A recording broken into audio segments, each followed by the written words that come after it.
Welcome to this week's DLC Gaming Radio Show. I'm your host, Imbraxis. This week, we're going to be talking about the Elder Scrolls. Off to my right here, my buddy.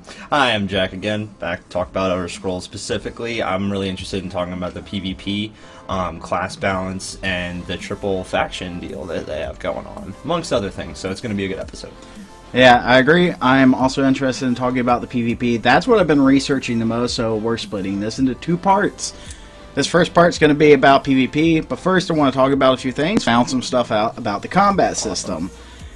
It doesn't sound like they're going with tap targeting. It doesn't sound like they're going that route yet. However, they were talking about something that sounded pretty cool.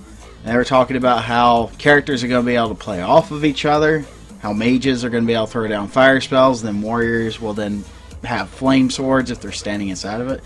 So that was a pretty cool development, and it kind of actually speaks to what they're doing itself, where, well, if a mage is going to throw some sort of ground effect down that a warrior can stand in, I don't think tap targeting is going to be involved at all. That could be the case. I'm really interested to see how they work the skill progression system in, because they said they're not going to pigeonhole players into one particular class. It sounds like they're kind of, leaning on the Skyrim formula of play your way and you evolve your character however you want. If they do something like that, it's going to be really interesting to see how that works, not just in PvP, but PvE as well. You know, that opens up new mechanics for raiding, new methods of tanking. The whole, holy trinity, like you said, of DPS, healer, and tank is going to be gone, apparently. And if they do it right, I'm really excited to see how it works together. I want to see how you take your character from the ground up. I want to see that process.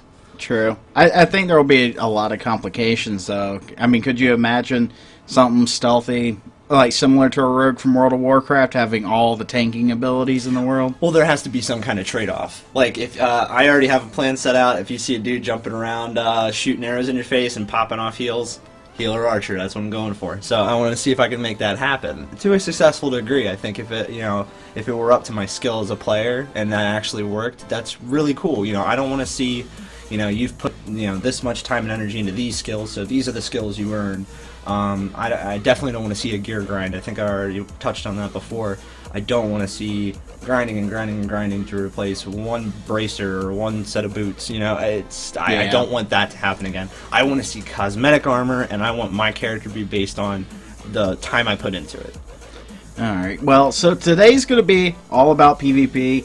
For those of you who don't know what the Elder Scrolls is, because we did record an episode before, it just did not pan out, so we're having to re-record it now. Yes. Basically, Elder Scrolls Online is the new online RPG coming out, and it's not from, what is it, BioWare? Bethesda. Or Bethesda. It's ZeniMax. Yeah, ZeniMax. Their parent company. Yeah, ZeniMax Studios is creating this game. So they've got a lot riding on their shoulders now. From when we found out about the game, it sounds like they were about to put it into beta. It was going to be an MMO, sort of similar to things like we've seen in World of Warcraft, Terra, Star Wars: The Old Republic. And from what I can tell, they opened up that beta entry system, but because of the outcry of certain issues like not being able to see your weapons in your hands in first-person mode, we have not heard anything about the beta since then. So a lot of the stuff we're going to be talking about is going to be speculation. However, Yes. When it comes to the PvP, we've already got a pretty good idea of what they're putting into the game. And hopefully we're far enough back in the development stage where maybe if they see this video, they'll have time to implement a few suggestions. I think we have some good ideas. Yeah, we do. We've had some pretty good talks about this. Yeah, I'm going to just let Jack go ahead and Well, the triple faction, that's interesting in and of itself. Like, I want to see if there's any opportunities for diplomacy or temporary alliances, what kind of communication is going to take place, because anybody that played WoW knows that you can't really talk to members of the alliance if you're a horde and vice versa. I want to see how that comes into play. Also, apparently, since all these factions are coming in towards Cyrodiil, I think is going to evolve into some kind of open world PvP or like high level area. If that happens, when I was talking about class structure being rewarded by careful play and skillful play, I want to see what type of world events are gonna and PvP, because we see in that trailer they released this epic battle scene where there's players sieging a castle, a keep, or a town, and there's players defending it. Like, why are they there? Like, what they have a lot of lore to build on. We know they have a really long history. They've always been story driven. I want to see how that approach gets taken into account as well. This is the Elder Scrolls. They have to. The story kind of took a back seat for me all the time with World of Warcraft. The lack of voiceovers is one thing. It is an MMO. There's a lot in it, but eventually you're gonna get sick about reading quests about collecting rabbit pelts and raptor urethras. See, but then on the other hand, we had Star Wars: The Old Republic, which is a little overkill with the story. Immensely story. If I'm not mistaken, Guinness World Record for most lines of recorded dialogue in a piece of media. They had like over 80,000 lines in this game. Amazing story direction. Amazing. But it just kind of flat in PvP.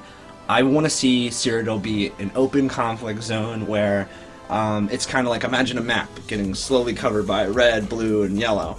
These three factions warring over different. If our two armies meet over this town and we kill you all, we own that town now. That's a hub or a flight path or a travel route or something like that. If they work into some kind of persistence to the world where the clashes between players and quest lines actually have an impact, where okay, we took over this town, but during the fight we lost all these walls and like the stables are messed up, so players can't get temporary mounts or whatever they do. All speculation. It would be cool to see the players' professions take a role in rebuilding that town, or something along the lines of player effort actually has an effect on the world that you see in front of you. Yeah, I want to see more of that. I want to see more of players actually having a tangible, quantifiable effect on the game. That's one thing I think that the impact of raiding loses its luster after a while. Once you, I remember killing Ragnaros the first time was awesome. The second time, so much more awesome because it was that much smoother. And then after a while, it's just like, oh, my pants didn't drop again. And I don't want that to happen. Oh, pants dropping. Sorry about that. Anyway, I'm really interested in PvP. Raiding is something I did in WoW for a long time. Of course, I'm going to get into PvE content with ESO. I really want to see, the lore being, fleshed out in this kind of world because I do like the MMO formula. I love grinding. I love leveling. I love questing. I also love endgame PvP, and that's what I'm really excited about with this game. Yeah, both of us here. We're about the PvP. I have a firm, if it's red, it's dead rule, so if you get shot in the face a bunch of times, and then he runs away healing himself, it's probably me. So, here's what we know about the PvP so far. There's 3 factions. I think it's the Ebonheart Pact, the Daggerfall Covenant, and then the Aldmeri Dominion. Yeah, the Aldmeri Dominion. That's it. If I'm wrong, correct me. Okay, now that wouldn't sound significant in its own from a lore perspective. Now there is some screwed up lore there, but we're not going to cover that in this episode. To me, that suggests that they did have PvP in mind the entire time they were building the game, because we've seen it in a lot of different games. If it's just red versus blue and there's no purple team, you'll either see win trading for certain objectives, or you'll see one side completely dominate the other.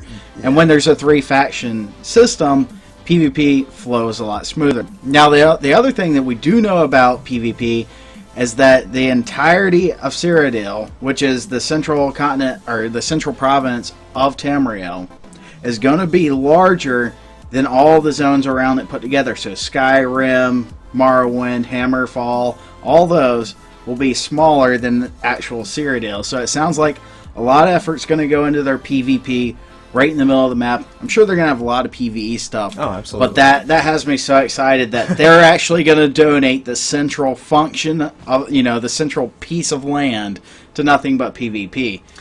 Yeah, the way they're talking about it is they keep saying they want the player to have direction over the story and, take part of the Elder Scrolls lore in this online community. I want to see something happen where, okay, well, looks like the Aldmeri just conquered the tower in Cyrodiil, and now the Aldmeri control Cyrodiil. Okay, this one player did it, he gets the achievement, the title, whatever. I want you to be able to be that other player running across the roof of that, those buildings to get to him, to kill him, and you just, got yourself a title for killing whoever happened to own Cyrodiil at the time. I really want to see them get clever with class structure and really being able to play your part from a role-playing perspective. Like, if I want to be a thief, an archer, I want to be able to engage in PvP on my terms. I want to be able to sneak into an enemy town. and not have to worry about simply line of sight to a guard, where I'm above them on the roof, and yet they still notice me somehow, always irritated me with WoW. Yeah. Is the line of sight thing. When it came to... I like the PvP from back in vanilla WoW, when Terran Mill was a killing field. And, you know, there would be raid groups forming sometimes because some dickhead Alliance guy just, like, is murdering level 30s in Arathi, you know? I like world events like that happening. I love world PvP. I love being out questing and then, oh, what's that over there? And some dude on the other faction going for my quest items? I think not, sir. You know, I want to see those type of interactions really matter. I want it to be less gear focused. I want gear to eventually become nothing more than aesthetics. That would please me more than you ever know. I don't want to have to run around replacing my gear all the time. I'm interested to see how professions work. You know, professions in WoW have very clear advantages. I was a double gatherer until Wrath came out, and I dropped, I was doing mining and herbalism. I dropped mining, I picked up inscription, and then shoulder enchants were boss, but then you had blacksmiths with extra sockets, jewel crafters with unique gems. It seemed like sinking time into a profession gave you a really nice edge. I want to see that happen too. I don't want it to be just a grind for recipes, though. I can't agree with you there. Okay. I want to see professions be the centerpiece of this game. Now, they haven't released hardly any information about what they're going to do with professions. However, if Skyrim's been any indicator in some of the past Elder Scrolls with their crafting system, we could see something really interesting come out. But I want to see crafting become a central piece of the game in the aspect that, yes, if you want to go raiding or you want the best PvP gear, you can do that. However, if you just want to commit the time to doing it, you can craft up some of the best gear in the game. That would be not slightly less than better, but as good as the best gear. Give professions an actual reason to be there. I've played too many MMOs where, like, Star Wars: Old Republic was one of the biggest offenders where professions basically became like a second hobby that you did. They were just sending guys out on missions. Yeah, you just sent people out on missions. Scavenging and stuff like that. And I don't know. It was just for stats, and then at the end of the day, it didn't matter if you leveled up a profession or not because you're going raiding that night. Yeah. I would love to see professions become a central part of the entire economy. Where for one. an actual mercantile, like, role-playing, you know, style would work. That would be cool. I would love to see something like that. You know, when you think about it, in Skyrim, your character levels up by leveling up those skills, and you level up from smithing and alchemy. And, you know, why not work that into the game where, okay, this guy's, you know, leveled up to the max level. You know, our whole bar theory of you can fill up this many bars, you know, your archery, your shield blocking, your light armor, your heavy armor, and oh, you want to change styles? Well, you're going to have to lose this skill to build this one up. I want to see something like that where you have to work for respecs, where merchant professions are actually viable towards reaching level cap. And I would also like to see, what if they did something like, okay, let's just say the top level is 50, and you have all these points you get each level that you put into your different skills, but they're the skills that you actually perform. You get those points by performing those skills. Archery, you're shooting people in the face. Alright, once you level up a skill to its maximum, you get so many others that you can spend. What if someone was able to reach that max level just by crafting professions? You know, where does that leave them at endgame? Well, let me tell you, they should be able to craft equivalent gear.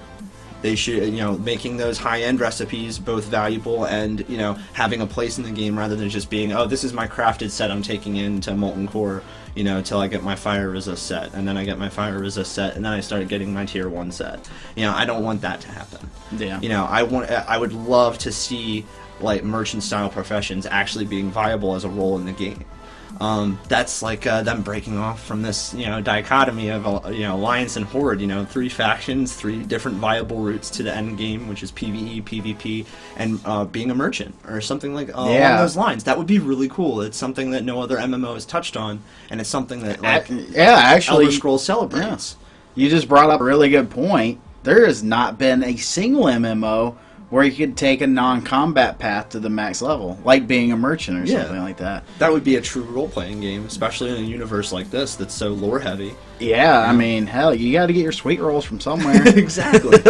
I loved cooking in WoW, so. Yeah. But from what I've heard as far as, like, stats and stuff, it doesn't sound like stats are attached to gear yet, and I hope they aren't.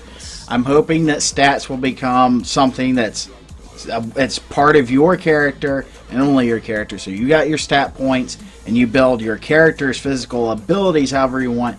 And then the armor, yeah, it can have like armor values, or maybe it can have special I think enchants. that's all it should have is weight and armor value. Kind of take the Skyrim approach, because I think it should have enchants too. Because one idea I had about some approaching enchants and item variants and stuff like that, to keep people from wearing the exact same gear. You've seen endgame WoW, when everybody starts killing the bosses, everybody starts looking the same, and it gets boring. And it's like, oh wow, this gear that I spent all this time farming up and grinding up to get, everybody has now, and it kind of makes you lose touch with with the game, and playing your game at your way. Now, this is where my first suggestion came in, because I was thinking about this the other night, and I have not had a chance to share this with you yet.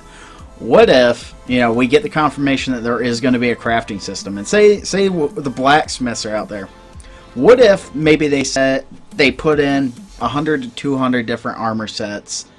They can only be locked like per character. Like, say you become a weaponsmith. Okay, so that's all you do is you craft weapons, but you unlock one certain type of weapon. Like this guy over here, he makes like the only like scimitar that looks like this one. Yeah. What if they did something like that where you could kind of take direction over? It was kind of like the smithing in WoW, how it was like armor smithing, weapon smithing.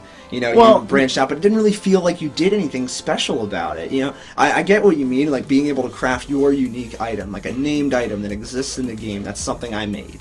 Like that sword with that enchantment is my work. That's cool. Not necessarily that, but I was thinking about to World of Warcraft's glory days, Burning Crusade, when there was always people in your guilds, like, say you had like 10 potion masters in your guild, okay? One of them would have a recipe that none of the others would have, so he would be the most sought after potions master in your group or your social network. I mean, could you imagine if they brought something like that? Because that's, I hate to say it, that's a lot of the reason why World of Warcraft's slipping away is because there's no individuality. There's nothing that you can really obtain that you could say, well, no, this is just me. If you need this, you have to come to me. It's all, it's kind of like a communist state. Just, no, it's for everybody. Everyone has some. Everybody has an equal chance to get the same awesome gear you have.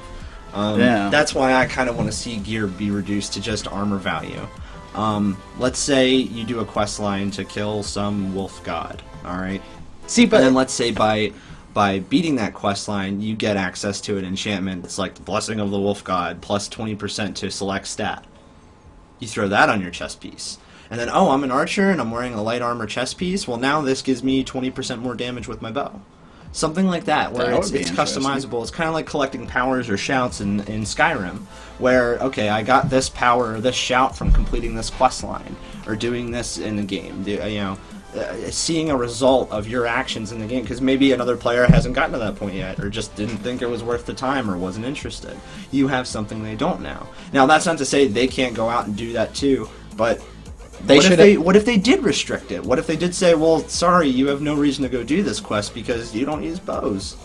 That would be cool to see the game actually shape quests around how you play your character. It's a long shot, a lot to expect from developers, but if you actually take the time to reward players for the time they spend on their characters, you will see such a positive response.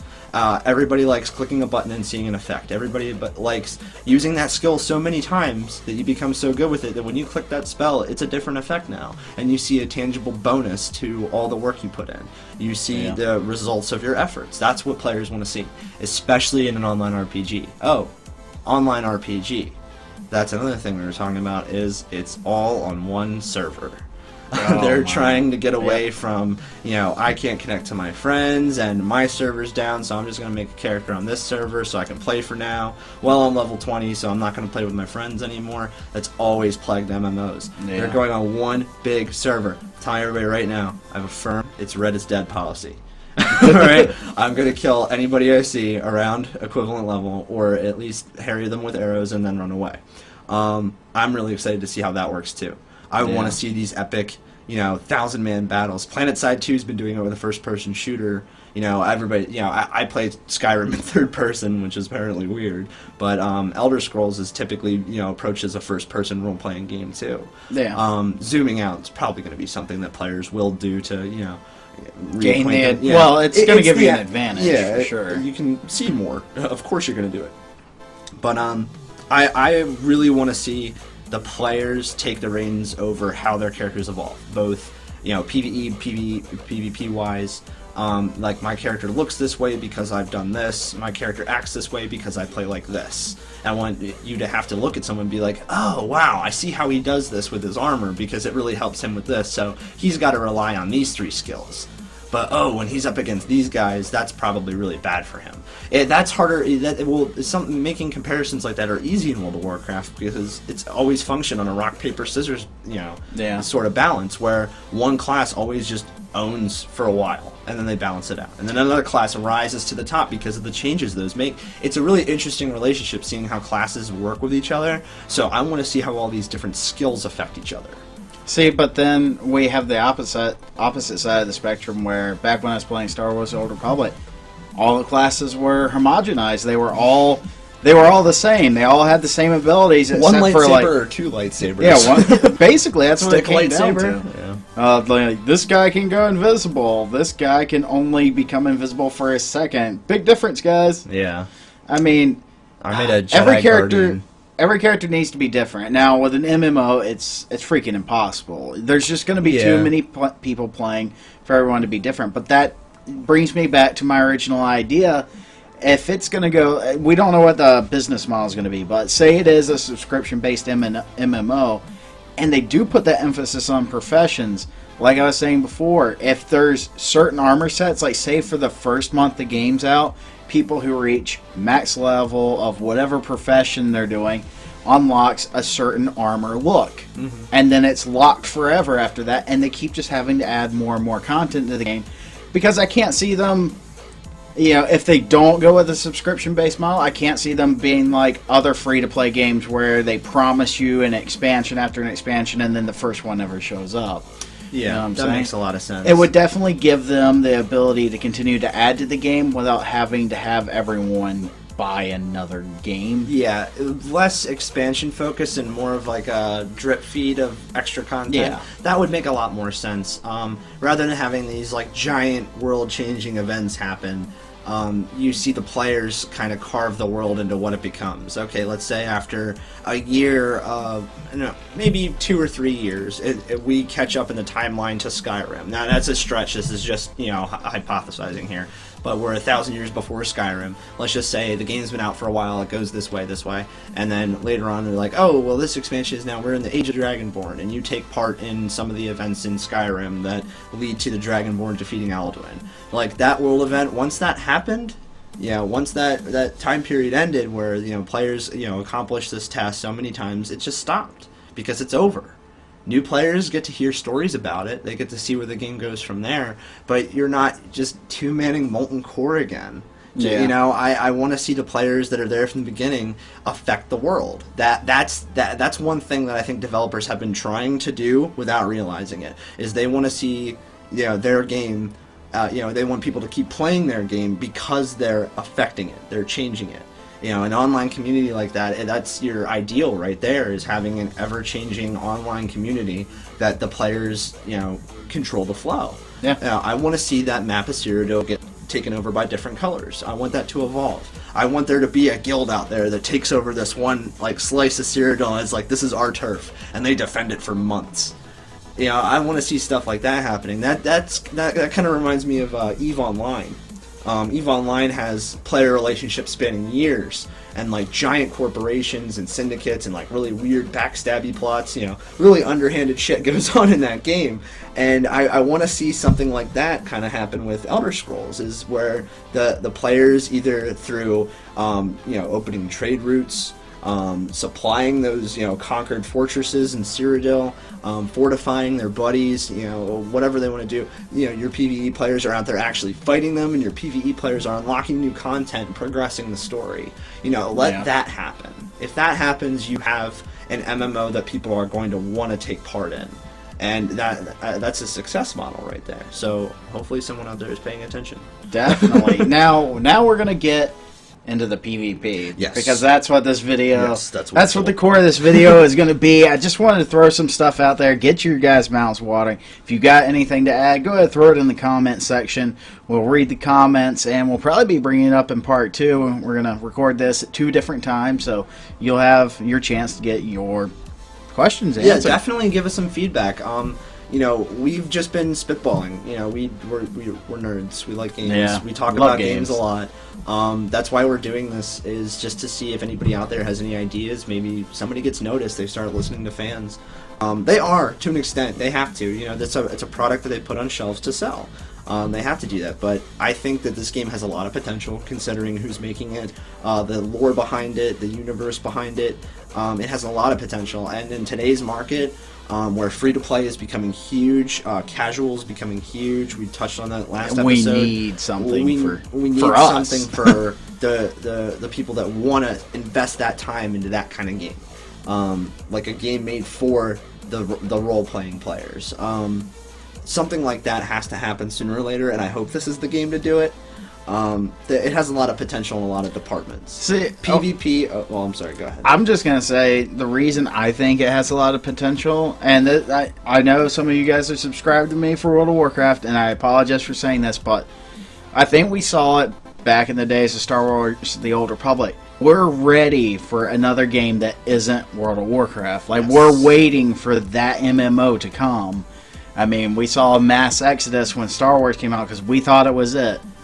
Elder Scrolls has a real opportunity here. They need to just capitalize on it. The thing is, they need to sell units, because if they're going to succeed, they have to draw subscribers away from WoW.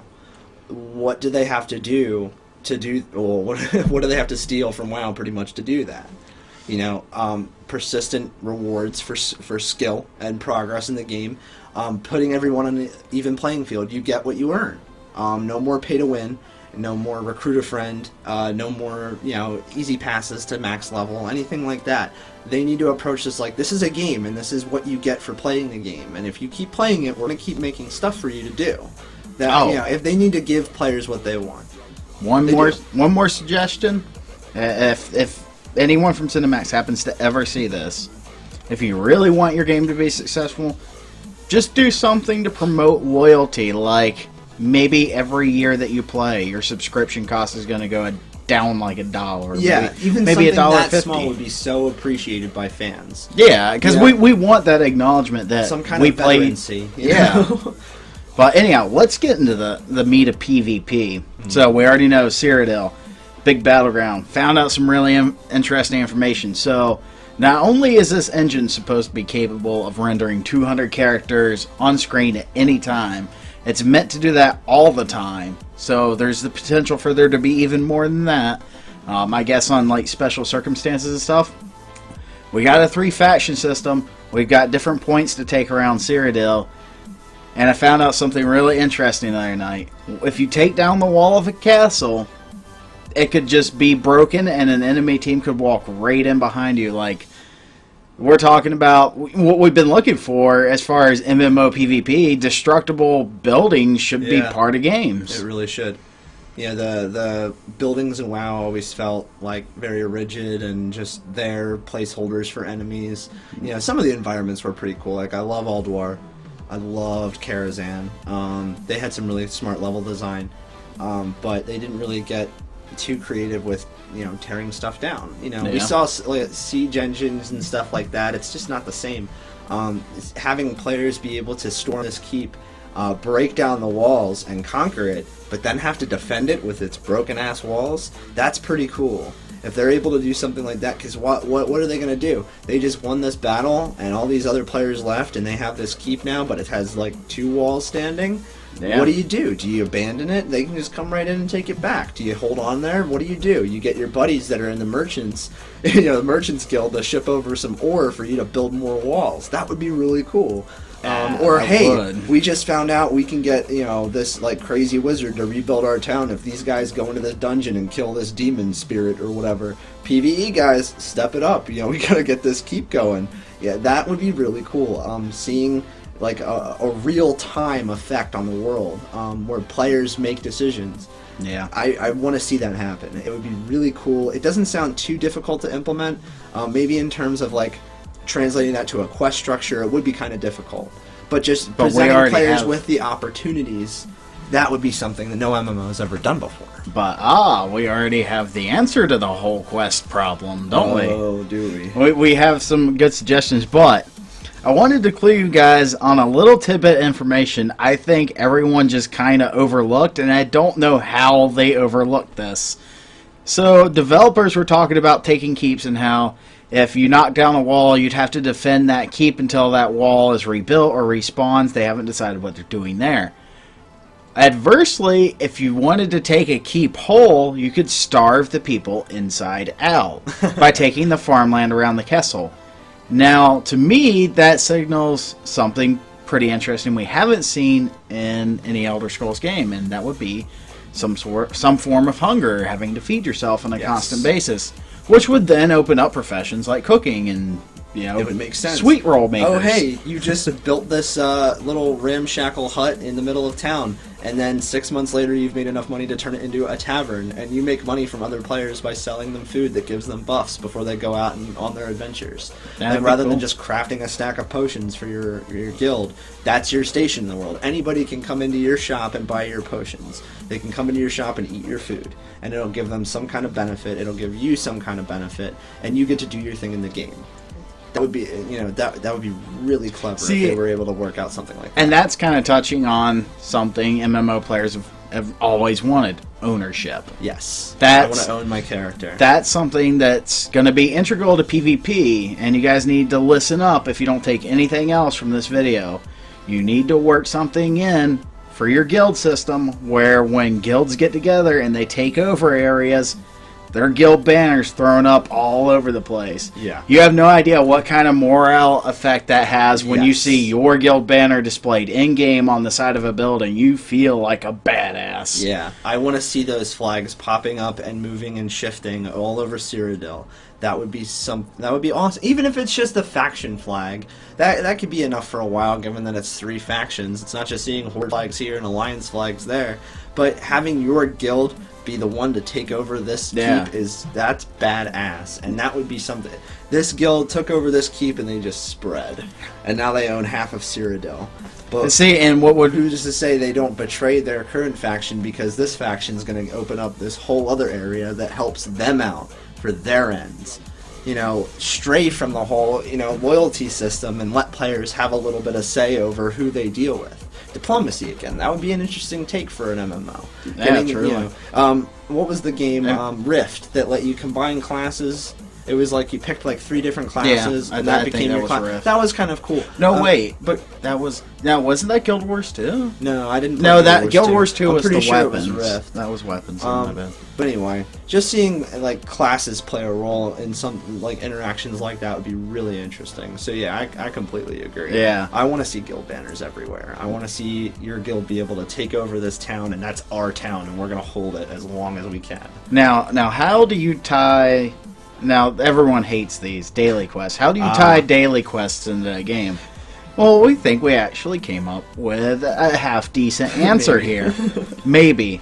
It depends on how you guys take it, and I really would love to hear some feedback on this one. Yes. Say that your guild or your faction takes over a keep, and your objective is you want to take over some other area. What if they gave players control over what the next area to be assaulted was?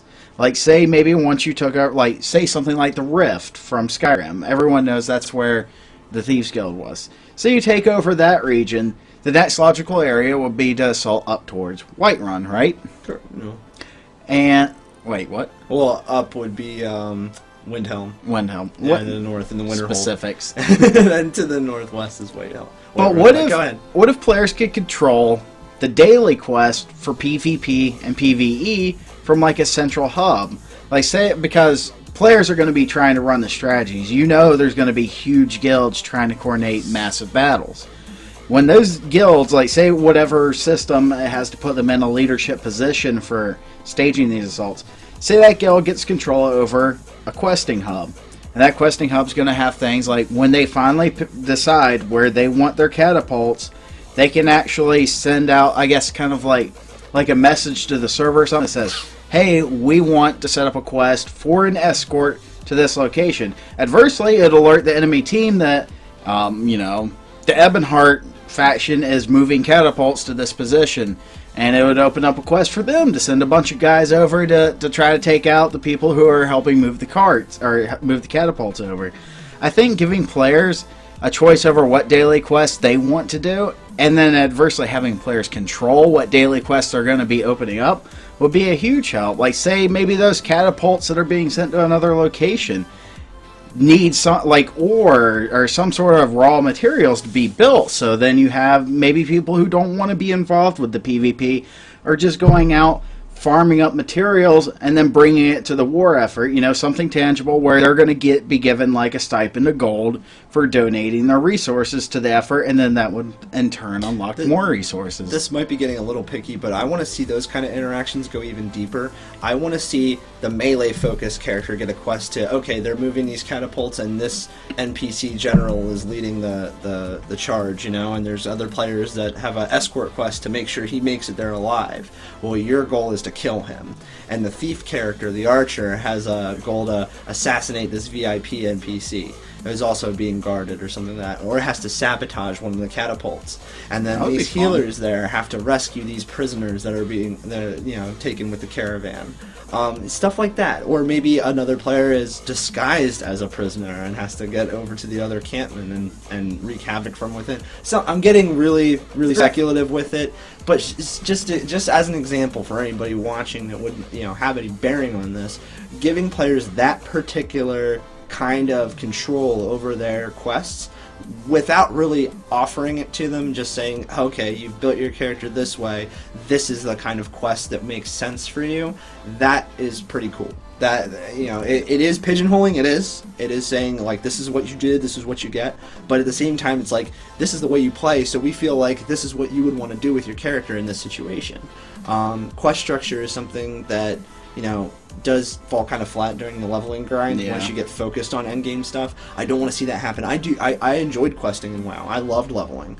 One of my favorite things was, finish a raid for the day, you're not ready to go to bed, level an ult for a couple hours. I loved the Blood Elf starting zone. I started probably like 15 Blood Elves. I never took past 20.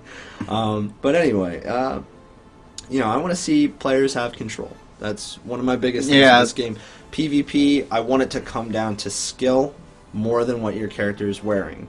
And when it comes to what your character is wearing, I don't want your character, like everybody's character, to be wearing the same shit just because they have the same skills. Give players that sense of unique identity to their character, and they will appreciate it. Getting there is a hassle. It's going to be a complicated system. No matter how they try to bang it out, it's going to be complex. Any MMO is when it comes to class structure. I just don't want to see it boil down to cookie cutter builds and rock paper scissors. Yeah, but at this point we've seen so many MMOs fail. It's like you need to do something different. You can't rest on your IP and just yeah. I mean, so look what happened. Elder Scrolls, you'll love it. You'll love the other ones. Yeah, I mean, look what happened to Star Wars. I mean, biggest IP in the world, and so ugly, such an ugly game. But interface, man. Let players customize their interface too. Support add-ons. Come out with different add-ons. Come out with different ideas for your interface. If you go through all these focus groups about which kind of interface players are going to like, throw like 12 different presets in there and let players customize them themselves. Just make sure they have the same information with whatever setup they choose. Players love that kind of stuff. They love being able to customize their experience, especially in online RPGs. That's their biggest market when it comes to letting players have control over the game. Let it look the way they want it to look. Let their character play how they want it to play, and let the story unfold, in accordance with Elder Scrolls lore. But give them some control over it. Make them feel like a part of it, rather than they're just going through the motions like everybody else to get the same gear as everybody else.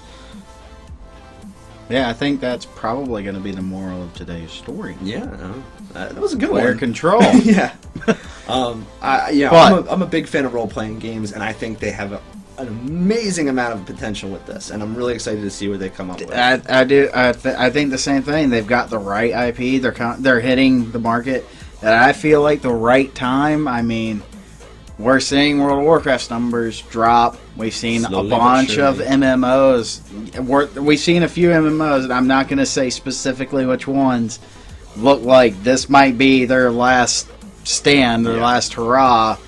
They're in a really good position. I'll give them that one. They And just I'm a need to Bethesda deliver. fanboy, so I hope they do deliver. Yeah.